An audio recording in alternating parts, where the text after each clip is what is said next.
अस्सलाम वालेकुम स्टूडेंट्स, आज हम करेंगे अलजेब्रा ऑफ मैट्रिसेस। पहले हमने वेक्टर्स इन एन स्पेस किया था, छोटी छोटी डेफिनेशंस, और मैट्रिसेस से भी वही आपको जो वेल नोन है वही करेंगे। मैट्रिसेस, सबसे पहले तो मैट्रिक्स की डेफिनेशन क्या है, मैट्रिक्स होती क्या है। आपके पास ये एक रेक्टेंगुलर एरे ऑफ नंबर्स होता है। रेक्टेंगुलर एरे क्या होता है, आप कंप्यूटर साइंस के स्टूडेंट्स हैं तो आपको पता होगा एरे क्या होता है। एक डेफिनेट आर्डर में लिस्ट ऑफ अरेंज नंबर्स होते हैं, arranged in a definite order. तो आपके पास रेक्टेंगुलर एरे है जस्ट लाइक दीज एरेज। तो नंबर, ये जो स्केलर्स होंगे जिनको हम स्केलर्स भी कहते हैं, इनको हम इंट्रीज भी कहते हैं, या आपके पास रियल नंबर्स होंगी। अच्छा, एक बात याद रखिएगा, मैट्रिक्स ओवर अ फील्ड के जब हम कहते हैं तो इसका मतलब क्या है। फील्ड आपके पास कोई भी हो सकती है, फील्ड रियल नंबर्स की भी हो सकती है, कम्प्लेक्स नंबर्स भी हो सकते हैं। अगर हम ओवर अ फील्ड आर गए, यहाँ पे हम यूजुअली आर ही यूज़ कर रहे हैं। मैट्रिक्स सिंपली हम मैट्रिक्स ही कहते हैं। ओवर अ फील्ड हम इसको स्किप कर देते हैं क्योंकि हमें पता है हम रियल इंट्रीज़ की मैट्रिसेस को डिस्कस कर रहे हैं। तो हमेशा ये भी कहा जाता है मैट्रिक्स ओवर अ फील्ड के। तो फील्ड, ये मैथमेटिक्स के स्टूडेंट्स को पता है कि हैविंग 13 आई थिंक प्रॉपर्टीज़ होती हैं जो सेटिस्फाई करता है सेट, उसको हम फील्ड कहते हैं। रियल नंबर, आप लोग ही याद रखें कि रियल नंबर्स और कम्प्लेक्स नंबर्स फील्ड बनाते हैं। तो real numbers matrix over a field R, हमेशा एंट्रीज आपके पास रियल नंबर्स होंगी, इसका मतलब ये है। तो इसको हम स्किप कर रहे हैं। मैट्रिक्स आपके पास एक रेक्टेंगुलर एरे होता है और इसकी जनरलाइज फॉर्म, स्टैंडर्ड फॉर्म में इसको हम इस तरह डिनोट करते हैं। आपके पास ये फर्स्ट रो है, सेकंड रो है, थर्ड रो है। सबसे पहले आपके पास रो का नंबर होता है, देन आपके पास कॉलम का नंबर होता है। A11 रिप्रेजेंट्स A11 एंट्री, इसका मतलब है फर्स्ट रो और फर्स्ट कॉलम में ये एंट्री है। A22 का मतलब ये है कि सेकंड रो और सेकंड कॉलम में एंट्री है। A2n का मतलब ये है कि ये सेकंड रो और nth कॉलम की एंट्री है। सिमिलरली यहाँ पे, जैसे यहाँ पे कोई मैं आपको कहती हूँ इस एंट्री का नाम क्या है, मतलब आप मुझे ये बताएं कि A23 एंट्री कौन सी है। यहाँ पे A23 मतलब सेकंड रो, ये आपके पास सेकंड रो है। A23 मैंने अभी कहा है सेकंड रो, थर्ड कॉलम ये आता है सेकंड रो में। ये सेकंड रो है, फर्स्ट, सेकंड और थर्ड कॉलम ये है। तो A23 एंट्री इज़ -2। और स्टैंडर्ड फॉर्म यही है, ये रिप्रेजेंट कर रहा है फर्स्ट रो को, और कॉलम्स वेरीज हो रही हैं। फर्स्ट कॉलम है, सेकंड कॉलम है, nth कॉलम तक जा रहा है। सिमिलरली ये सेकंड रो है, सेकंड रो तो वही है, कॉलम चेंज हो रहे हैं, first column, second column, third up to so on nth column. Similarly mth row पे जब हम जाते हैं, first column, second column up to so on mth row और nth कॉलम की एंट्री है। और m और n कोई भी हो सकते हैं, रियल नंबर होते हैं, नेगेटिव नंबर्स हम नहीं लेते, सॉरी नेचुरल नंबर्स होते हैं, नेगेटिव नंबर्स नहीं लेते हैं। देन आपके पास, ये तो मैं बता चुकी हूँ, ये आपके पास हॉरिजेंटली जो होती हैं ये आपके पास रोज़ होती हैं, और ये जो वर्टिकली होती हैं एंट्रीज उनको हम कॉलम्स कहते हैं। और इसको यूजुअली हम किसी मैट्रिक्स को जनरलाइज फॉर्म में इस तरह भी लिख सकते हैं, आई जे। और देन आपके पास क्या है, अच्छा, मैट्रिक्स का आर्डर। और स्टूडेंट्स ने यहाँ पे भी गलती की हुई है। जब मैंने आपको बोला था m/n, तो m/n इस तरह लिखना है आपने, पढ़ना है m/n, जबकि लिखना आपने इस तरह है। स्टूडेंट्स ने यहाँ पे स्लैश डाली हुई है m/n, ऐसा नहीं है। m/n इसको हम पढ़ते हैं, ये जो m क्रॉस n लिखा हुआ है इसको हम m क्रॉस n नहीं लिखते, पढ़ते, इसको हम m/n पढ़ते हैं जब भी साइज़ ऑफ मैट्रिक्स या आर्डर ऑफ मैट्रिक्स की बात आती है। A matrix having m rows and n columns, सबसे पहले नंबर ऑफ़ रोज़ आता है, फिर नंबर ऑफ़ कॉलम्स आता है। यहाँ पे भी स्टूडेंट्स मिस्टेक कर देते हैं, नंबर ऑफ़ कॉलम्स पहले लिख लेते हैं और नंबर ऑफ़ रोज़ बाद में लिख लेते हैं। सबसे पहले नंबर ऑफ़ रोज़ है, देन नंबर ऑफ़ कॉलम्स। और ये नोटेशन है, यहाँ पे स्लैश नहीं डालनी या डैश नहीं डालनी, ये आपके पास इसको हम पढ़ते हैं m/n। अच्छा, आपके पास इक्वल मैट्रिसेस तब होंगी, आपके पास कोई भी दो मैट्रिसेस हैं वो इक्वल तभी होंगी जब उनका साइज़ भी सेम होगा। मतलब एक मैट्रिक्स अगर 2/3 है तो दूसरी भी 2/3 ही होनी चाहिए, और जैसे जस्ट लाइक वेक्टर्स, और उनकी कोरेस्पॉन्डिंग एंट्रीज़ भी सेम होनी चाहिए। बिल्कुल हर मैट्रिक्स अपने ही इक्वल होती है, किसी और मैट्रिक्स की इक्वल नहीं होती, क्योंकि कोरेस्पॉन्डिंग एंट्रीज तभी अपनी जैसी ही होंगी तो अपनी वो मैट्रिक्स इटसेल्फ ही इक्वल होती है और किसी मैट्रिक्स की इक्वल नहीं होती।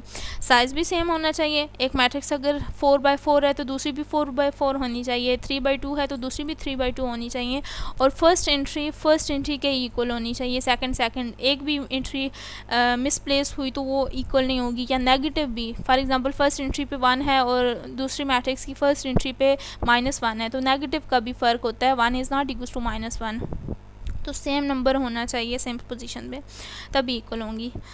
अच्छा, नेक्स्ट आपके पास रो मैट्रिक्स और रो वेक्टर, ये हम पहले भी डिस्कस कर चुके हैं। आपके पास आर्डर रो मैट्रिक्स का हमेशा 1/n होता है, नंबर ऑफ़ कॉलम्स वेरीज होते हैं और नंबर ऑफ़ रोज़ वेरीज नहीं होती। रो मैट्रिक्स हैं तो एक ही रो होगी, और सिमिलरली आपके पास कॉलम वेक्टर भी इसी तरह का होता है, इसका आर्डर होता है हमेशा m/1, रोज़ चेंज होती है, कॉलम एक ही रहता है हमेशा, जिसको हम कॉलम वेक्टर भी कहते हैं। देन आपके पास आता है कि ज़ीरो मैट्रिक्स या ज़ीरो वेक्टर भी हमने डिस्कस किया था, इसी तरह ज़ीरो मैट्रिक्स भी होती है, डिनोटेड बाय दिस ज़ीरो, यहाँ पे हम उसका आर्डर भी लिख लेते हैं, इससे कोई फ़र्क नहीं पड़ता।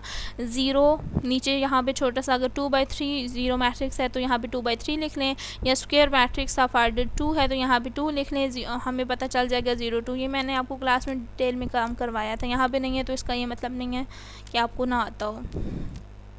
अच्छा, यहाँ पे मैट्रिक्स गिवन है, इसका आर्डर क्या है, साइज़ क्या है इस मैट्रिक्स का, 2/3, क्योंकि इसकी 2 रोज़ हैं और 3 कॉलम्स हैं, और इसकी रोज़ 1 - 4 5 है, और 0 3 - 2 ये 2 रोज़ हैं, और कॉलम्स आपके पास ये वर्टिकली जो लाइंस में नंबर्स होते हैं 1 0 एक कॉलम है, सेकंड कॉलम -4 3 है, थर्ड कॉलम 5 - 2 है, और देन आपके पास ज़ीरो मैट्रिक्स है, यहाँ पे ज़ीरो के साथ छोटा सा 2/4 लिख लें। फॉर एग्जांपल अगर MCQs में आ जाता है 0 2/4, यहाँ पे सबस्क्रिप्ट में लिखा हो 2/4, तो इसका मतलब क्या है, ज़ीरो मैट्रिक्स ऑफ आर्डर 2/4, तो ज़ीरो मैट्रिक्स में सारी की सारी एंट्री ज़ीरो ही होती हैं, बस आर्डर मैटर करता है जिस आर्डर की भी आपको ज़रूरत है। 2/4 है तो मतलब उसकी 2 रोज़ और 4 कॉलम्स होते हैं, और सारी की सारी एंट्रीज भी ज़ीरो होंगी, कोई एक भी नॉन ज़ीरो नहीं रखिएगा वरना गलत होगा। देन वही जो वेक्टर्स वाला काम है ऊपर, वो भी कोरस्पॉन्डिंग एंट्रीज इक्वल लेके x y z की वैल्यूज़ फाइंड हुई हैं। अच्छा, नेक्स्ट आपके पास मैट्रिक्स एडिशन कब पॉसिबल होती है। मैट्रिक्स एडिशन तभी पॉसिबल है जब आपके पास दोनों मैट्रिसेस के आर्डर सेम हो, जस्ट लाइक वेक्टर्स आपके पास वो सेम स्पेस को बिलोंग करने चाहिए थे ना, यहाँ पे भी सेम साइज़ की मैट्रिसेस आपस में ऐड हो सकती हैं। ऐसा नहीं है कि एक मैट्रिक्स 3/2 है और दूसरी मैट्रिक्स 4/4 है तो आप उसको ऐड कर रहे हैं, ऐसा नहीं है। जब आपके पास सबसे पहले तो देखें क्या दोनों मैट्रिसेस के आर्डर सेम है, जो एक मैट्रिक्स जिस आर्डर की दूसरी भी उसी आर्डर की होनी चाहिए। फिर एडिशन कैसे करनी, कॉरस्पॉन्डिंग एंट्रीज आपस में ऐड करनी है, और एडिशन ऑफ मैट्रिसेस से भी हमेशा आपके पास कोई मैट्रिक्स ही आती है।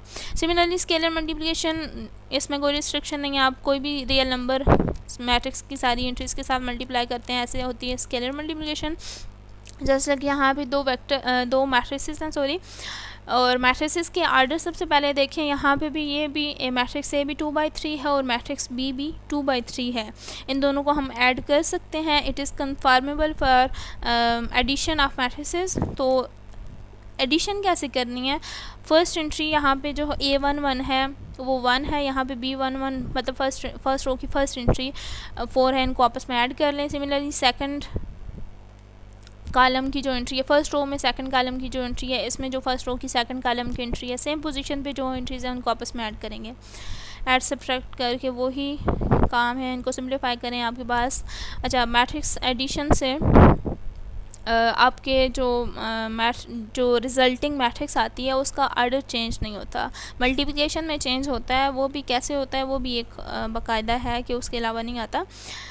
मैट्रिक्स एडिशन से सम ऑफ मैट्रिसेस से आपके पास जो मैट्रिक्स का आर्डर रहता है वो उसी आर्डर की इक्वल होता है जिन आर्डर की मैट्रिसेस होती हैं। देन आपके पास 3A है, मतलब स्केलर मल्टीप्लिकेशन ऑफ मैट्रिसेस है। कोई भी आपके पास मैट्रिक्स गिवन हो, कोई भी स्केलर गिवन हो, स्केलर मल्टीप्लिकेशन हो सकती है। इंडिविजुअली सारी की सारी एंट्रीज के साथ अंदर उस स्केलर को मल्टीप्लाई कर लें, मतलब A जो आपके पास मैट्रिक्स थी उसके साथ 3 को सारी एंट्रीज के साथ मल्टीप्लाई कर दिया, या आपके पास 3A मैट्रिक्स आ गई है। सिमिलरली यहाँ पे स्केलर मल्टीप्लिकेशन और वेक्टर मैट्रिक्स एडिशन बोथ हो रहा है। और देन आपके पास है मैट्रिक्स मल्टीप्लिकेशन, और मुझे आपको बताने की ज़रूरत नहीं है कि मैट्रिक्स मल्टीप्लिकेशन कब पॉसिबल है, जब आपके पास फर्स्ट मैट्रिक्स के number of columns second matrix के नंबर ऑफ़ रोज़ के इक्वल होंगे तब आपके पास दोनों मैट्रिसेस कन्फर्मेबल पर मल्टीप्लिकेशन होंगी। फॉर एग्जांपल आप दो मैट्रिसेस की मल्टीप्लिकेशन कर रहे हैं, मल्टीप्लिकेशन में भी देखनी है आपने ए बी करनी है, तो फर्स्ट मैट्रिक्स ए है और सेकंड मैट्रिक्स बी है, बी ए भी तो हो सकता है ना, तो फिर आपने बी के नंबर ऑफ़ कॉलम्स देखने हैं और ए के नंबर ऑफ़ रोज़ देखने हैं। लेकिन यहाँ पे ए बी कर रहे हैं, फाइंड ए बी है, तो ए के आपने देखने हैं नंबर ऑफ़ कॉलम्स कितने हैं, 1 2 नंबर ऑफ़ कॉलम्स हैं, और बी के आपके पास नंबर ऑफ़ रोज़ देखनी है, इसकी 2 रोज़ हैं, 2 कॉलम्स हैं इसके और 2 रोज़ हैं सेकंड मैट्रिक्स के। तो अगर उस तरह भी आपको समझ नहीं आ रही तो यहाँ पे नोट कर लें, A is afforded 2/2 and B is afforded 2/3। तो ये दोनों एंट्रीज, ये जो साथ साथ वाली दरमियान वाली एंट्रीज़ हैं, ये सेम होनी चाहिए, ये 2 है और ये 2 है, तो इन मैट्रिसेस की मल्टीप्लिकेशन पॉसिबल है। और जो रिज़ल्टिंग मैट्रिक्स आएगी वो ये जो कार्नर वाले नंबर हैं ये आएगा 2/3। जब आप ए बी मल्टीप्लाई करेंगे दोनों मैट्रिसेस को, जो रिज़ल्टिंग मैट्रिक्स आएगी वो 2/3 आर्डर की होगी। तो यहाँ पे मल्टीप्लिकेशन हुई भी है, आप चेक भी कर सकते हैं। और मल्टीप्लिकेशन कैसे हुई है, आपने क्या करना है, सबसे पहले 1 बाय 1 सारी रोज़ को लेना है। फर्स्ट मैट्रिक्स की ए बी कर रहे हैं मल्टीप्लिकेशन, ए इंटू बी कर रहे हैं, तो ए की फ़र्स्ट रो लें, इसको 1 बाय 1 सारे कॉलम्स के साथ मल्टीप्लाई करें। ए की फ़र्स्ट रो ली, उसको 1 बाय 1 सारे कॉलम्स के साथ मल्टीप्लाई किया। जब फर्स्ट रो को फर्स्ट कॉलम के साथ मल्टीप्लाई करेंगे तो ये रिज़ल्टिंग मैट्रिक्स की फ़र्स्ट रो की फ़र्स्ट एंट्री होगी। सेकंड कॉलम के साथ मल्टीप्लाई करेंगे तो ये सेकंड एंट्री होगी, और थर्ड कॉलम के साथ मल्टीप्लाई करेंगे तो ये थर्ड एंट्री होगी। जैसे कि आप सेकंड रो पे जाएंगे, यहाँ पे भी आप सेकंड रो पे जाएंगे, जब सेकंड रो को फर्स्ट कॉलम के साथ मल्टीप्लाई करेंगे ये इसकी फ़र्स्ट एंट्री होगी। इसी तरह सेकंड कॉलम के साथ मल्टीप्लाई करेंगे सेकंड एंट्री होगी, थर्ड कॉलम के साथ मल्टीप्लाई करेंगे तो थर्ड एंट्री होगी। और मल्टीप्लिकेशन इस तरह होती है कि कोरस्पॉन्डिंग एंट्रीज आपस में मल्टीप्लाई होती हैं। जैसे 1 3 ये जो रो है इस कॉलम के साथ जब मल्टीप्लाई कर रहे हैं तो कोरस्पॉन्डिंग एंट्रीज मतलब फर्स्ट एंट्री 1 इंटू 2 प्लस दरम्यान में प्लस का साइन आएगा 3 इंटू 5, ये आपने काम करना है जैसे यहाँ पे हुआ है 1 into 2 is 2 plus 3 into 5 is 15। Similarly सारी इसी तरह मल्टीप्लिकेशन होगी। देन अच्छा, एक और बहुत इंपॉर्टेंट रिज़ल्ट, मल्टीप्लिकेशन आपके पास कम्यूटेटिव नहीं होती, A B is not equals to B A. मतलब आप फाइंड करें अगर एक मैट्रिक्स को दूसरी मैट्रिक्स के साथ अगर उनकी पोजीशन चेंज कर दें तो ए इंटू बी करें या बी इंटू ए करें, ऑलवेज़ इक्वल नहीं होते। सम टाइम बहुत आइडियल केसेस होते हैं जहाँ पे इक्वल आ जाए, लेकिन ये इक्वल नहीं होते। A B is not equal to B A.